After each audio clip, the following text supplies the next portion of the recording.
حدیث داره انما الاعمال بالنیات وانما لكل امرئ ما نوى. مشکات شریف کې لومبنی حدیث داره انما الاعمال بالنیات.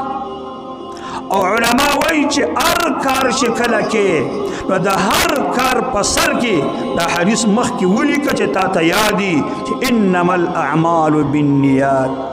ګوره یاد ولره چې ته اعتکاف کې، که ته علم کې، که ته حفظ د قرآن کې، که ته عمره کې، که ته حج کې، که ته هر څه کې، ستا د قبلېدو د نه قبلېدو خبرې د دغې اړه سره دي.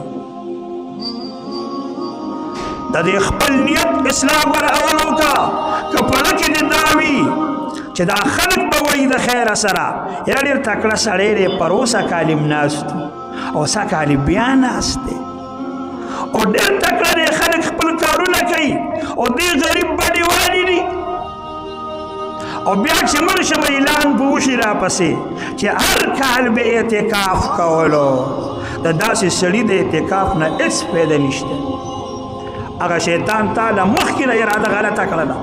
د دغې د غلطې ارادې د ګوره بنیاد یې نه ختم کړو. د قیامت په ورځ باندې به الله ووایي چې تا ما له څه کړي نه دي، تا د بل چا دپاره کړي دي، د هغې ونې وغواړه.